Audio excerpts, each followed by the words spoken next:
Hey guys, let me start off by apologizing ahead in advance. Like, I'm super tired. I haven't gotten any sleep. I'm feeling groggy, but I really wanted to get, I guess you can consider my final review of the Motorola E second generation. So yeah, it's gonna be a little bit weird. Bear with me. Again, I'm sorry, but you know what?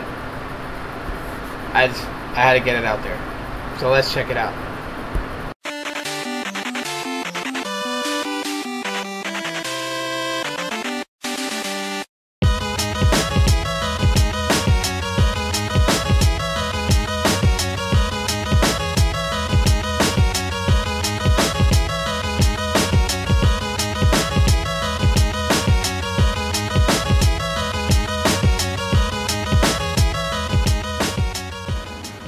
Well, hey guys, so this is going to be quite a long video. I'm going to do a full review of the Moto E for Boost Mobile. This is the 2015 or the second generation, which I have to say is a quite nice device for it being budget friendly. So you're not going to get flagship specs. There's not like a 16 or 32 or 64 gigabyte variant. There's only an 8 gigabyte, and that's what we have in front of us right here. And with Boost Mobile, the option for the white version. Now, this kind of troubles me a little bit because the white version does get dirty. I've been taking pretty decent care of mine, but you know, I'm just always nervous of the fact that over time, the white is just going to become very dingy and beigeish, and just, you know, not keep to its vibrance. So first thing you'll notice about it is that it has a 4.5 inch display, resolution at 960 by 540, so it's not very high resolutions. I believe it's at 294 pixels per inch. It does have quite some thick bezels here. I think if they would shrink this bezel a little bit, it would raise the price up a little bit if they made it from a 4.5 inch display to a 4.7 inch display. But still, relatively would have been nice seeing the fact that the Moto G 2014 basically, or the second generation Moto G has a 5 inch display. The Moto X second generation has a 5.2. This would be nice if it was kind of close to its siblings and had gone to like a 4.7 inch than a 4.5, but nevertheless, you can still see things pretty clearly on here. It has a VGA camera, which I gotta say is pretty awesome. The VGA camera takes good quality selfies, so for it being just a 0.3 megapixel or basically a VGA camera, it does the job really well. So on top, you have your speaker and earpiece, and it's kind of weird because the right side is the speaker, and I guess the left side is the earpiece.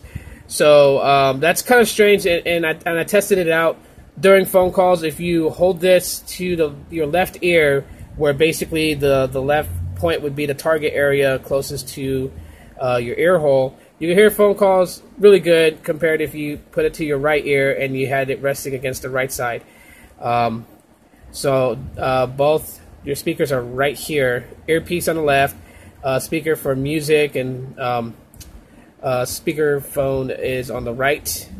So that's kind of a unique thing. I thought it would have been nice if they did also, like its siblings, added 2 front speakers. That would have been nice, but you can't complain because you still get a front-facing speaker, which means the audio quality blasts towards you and not away from you. So on the bottom, you got a micro USB port for charging and syncing data. On the right side, you have your volume rockers right here, and your power button and screen lock button right there. The top, dead center, have a 3.5 millimeter headphone jack, and then on the left, there's nothing. Now, I looked at the bottom. I don't really see a microphone at all whatsoever. So the only hole that I see that could be a microphone is the back right here. Unless sound goes up the screen and the speaker doubles up as a microphone. But I don't see one at all at the bottom, so that's kind of weird. Unless it's inside the micro USB charge port, that's pretty nice because then it's not, you know, visible, which, you know, could be awesome, could be great. Or unless this right here, this little gap back here is the microphone. But I don't know, not too sure. So anyways, on the back, you have a 5 megapixel camera. There is no flash. Tons of people have been mentioning that Boost Mobile has it marketed on their website that there's flash. Not entirely true. There is a 5 megapixel camera in the back, but there is no flash whatsoever. This thing right here is not like the Moto X, where it has like that plastic ring with 2 LED bulbs on the inside, so the whole ring lights up as a flash. Not with this phone. That's plastic, you know, silver coated paint, but it is not flash at all. Now, as far as, like I said, it has 8 gigs of internal storage with, I believe, 4.1 usable. It does take up 32 SD card and up. Well, not up, but it takes a micro SD card up to 32 gigabytes. Forgive me, I'm really tired right now, but I'm still gonna do this. You have your proximity sensors right up here, and it's got 1 gig of RAM. And RAM management seems to be really good, but I'm going to talk about that deeper into the video as we go. Here we go. Maybe I should lower the brightness on this. But okay, so here we have stock Lollipop 5.0.2. I'll show you guys that it does run that. The most, it was the most current revision of Android. It's no longer 5.1 Lollipop. Just recently came out, but I don't know if you guys can see that very well. 5.0.2. Well, my camera's trying to focus here, so anyways, yeah. My device is not rooted, so and it comes with Google Launcher stock, so that's always a plus. And as I like the Google Launcher, some people don't like it. I do, you know. And when it comes down to how your Android device looks, it's always about preference. And so not one person can be totally right. You know, everyone's got their preferences on how they want their device set up. A couple of things you guys might notice I think is pretty cool is like the drop down. Of course, you know, you get your notifications right here. And if you want to go the extra step of like activating Wi-Fi and stuff like that, let me see if my camera can focus. It's having a hard time doing it. But as you bring it down, you'll notice like right there, those icons like the LTE signal and everything start to disappear as it opens up in quick settings down here. That is that's kind of a neat little effect. I know most of you guys out there probably know about that if you guys keep up with Lollipop, but these are just things that I find to be very interesting. So you have 3 soft buttons on the bottom, back, basically your home, and then this is your recent apps. And if you launch recent apps, it looks like that, like a Rolodex style. And you can either click the X's to exit out or just swipe them away.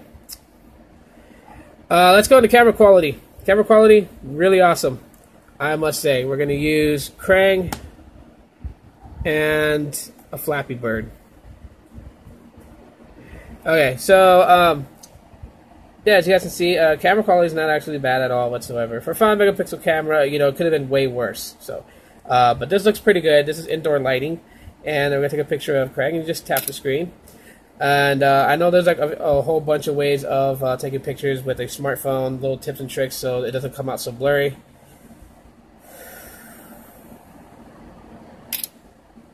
And that way, there's not any shakiness whatsoever. Now it's really neat because you can do burst shots.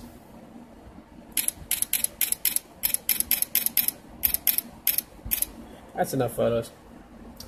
And there you have it. All those photos are just ready.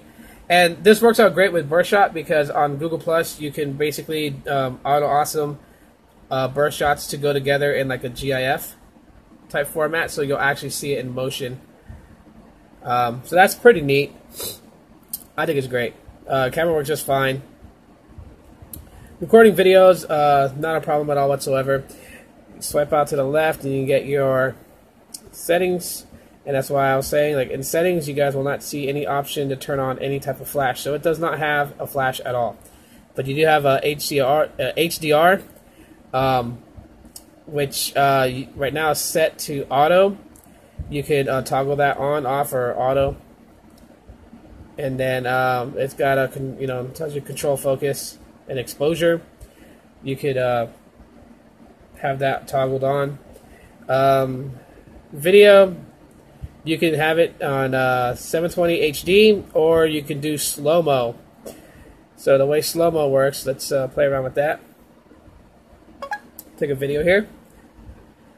So, well, let's see if we can get some kind of animation going on here. So it takes the video just basically normally. And we'll make the Flappy Bird just flap. And we got a good 22-second video, so we'll stop. Okay, so once that's done, you should be able to... there we go. So right here, you can choose exactly at what point do you want to slow it down. So you guys can see. So I'll save it from right there. Basically,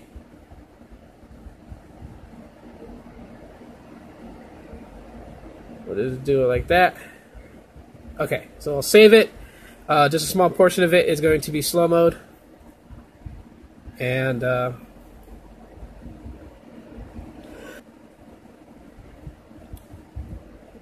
okay, so let's go watch the video.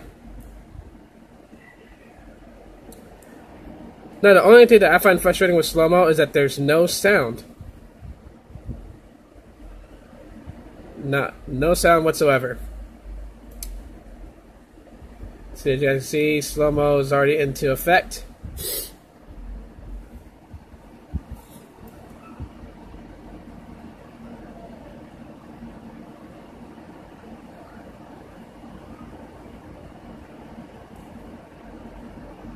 And it should go back to normal speed because I only selected the middle point of slowing down. There it goes.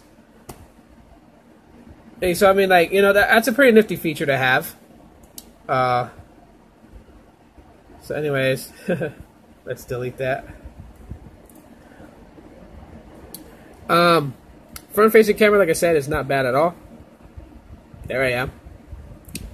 The ZTE speed's not doing it any justice. I look a little bluish on screen. I don't know how that's going to come out on video, but here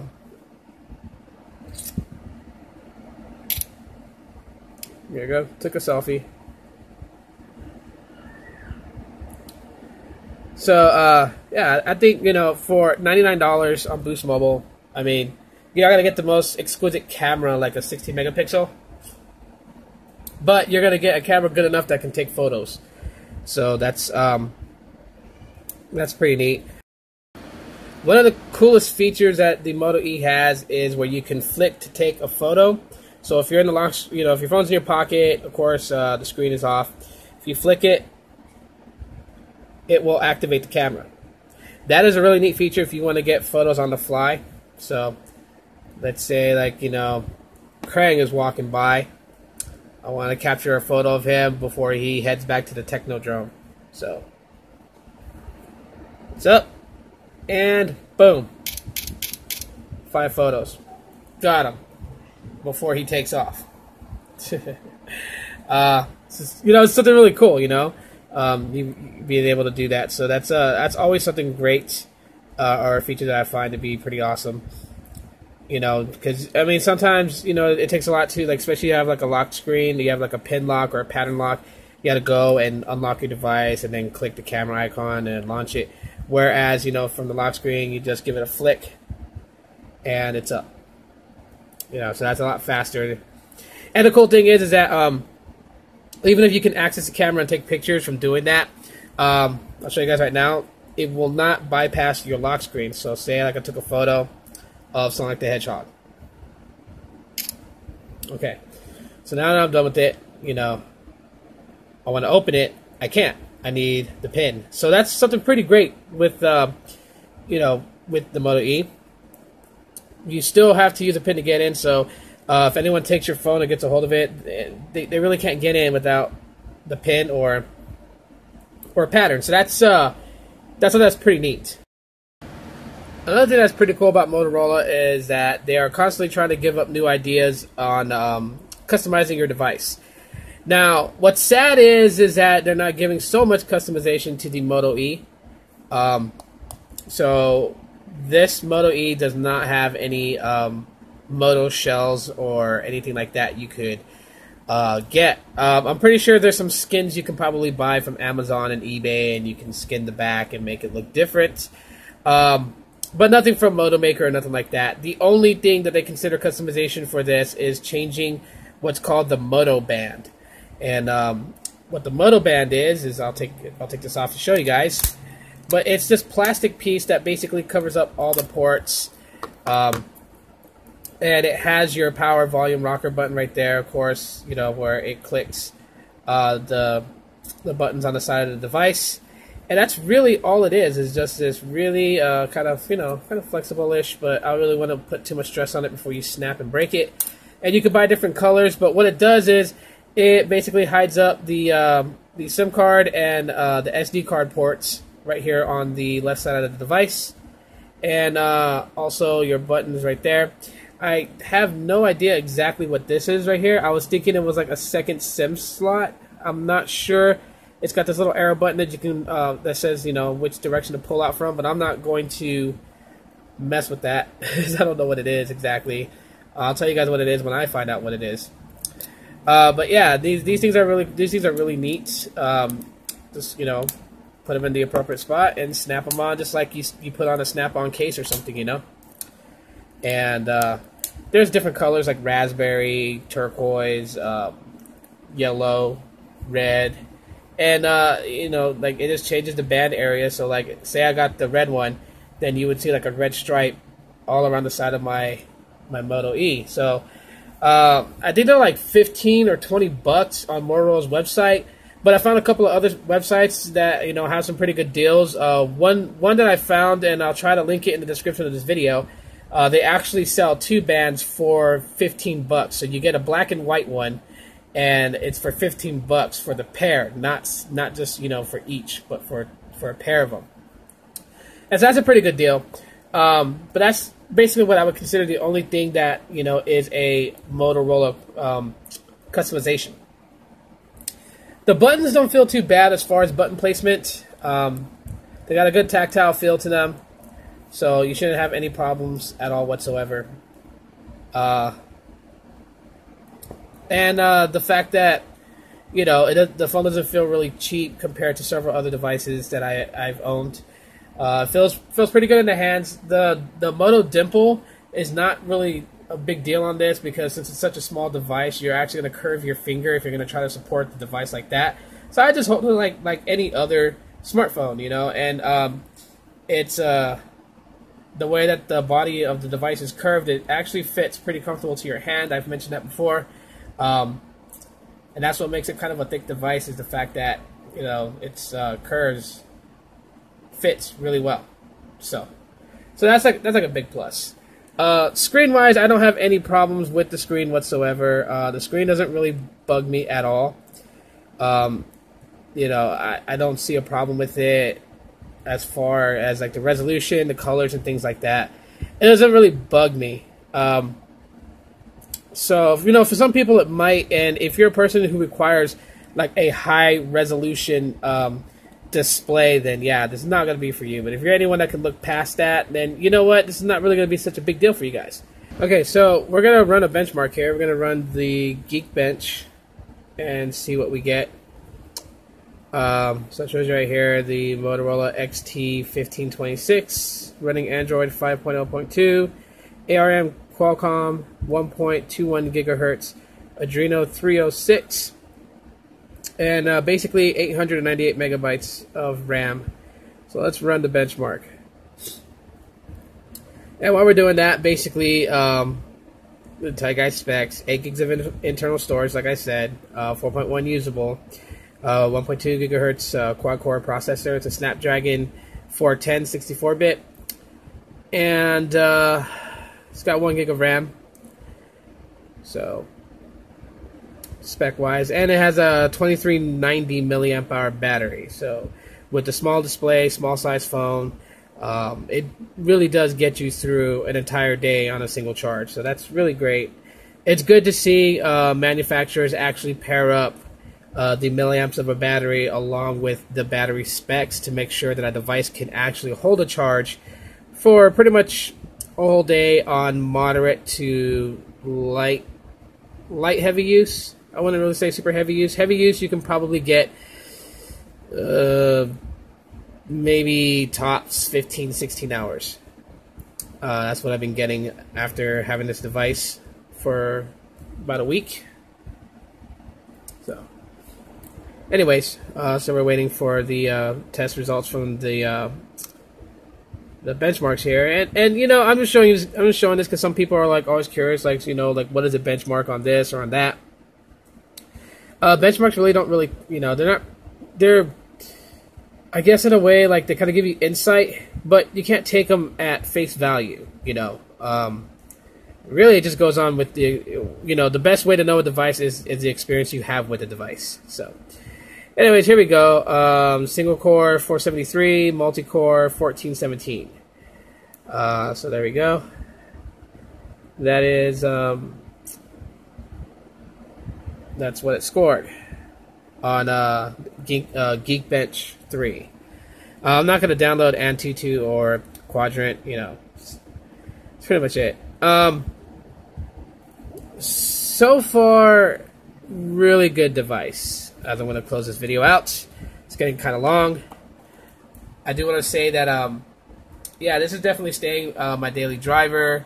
Not too big for my hands. If it's snugly, you know, within my hands. So this is a device that I can hold on to, and YouTube, you know, Twitter, Google Plus, all that good stuff, and just not, you know, get a hand cramp. Does what it's supposed to do. Cameras are extremely good for a budget device. Lacking flash, but flash is really not going to kill the experience for you guys. Okay. Video quality is top notch. Device build is pretty much great, and you know, for $100, I mean, really, you can't beat that. So yeah, I know I've kind of like regurgitated some of the stuff, and I kind of like, you know, brought in some other things too, and just did a little bit some demos and stuff like that. But I just wanted to just give an actual full review of the device, and that's pretty much it. So if you guys enjoyed this, you know, review of the Moto E 2015, aka the second generation Moto E for Boost Mobile, you can do so by hitting that like button to let me know. If you have not subscribed to my channel, please do so somewhere in the comment, you know, right down there. And if you got any more questions about the Moto E, please go ahead, feel free to ask them in the comment section of this video. That's it, guys. Sorry that it's kind of like a weird video. I'm like super tired. I didn't get any sleep at all whatsoever. Okay, so I'm like riding on no sleep. And yeah, so anyways, I keep saying so anyways. I gotta stop doing that. Thank you guys so much for watching, and I'll see you guys next time with another video.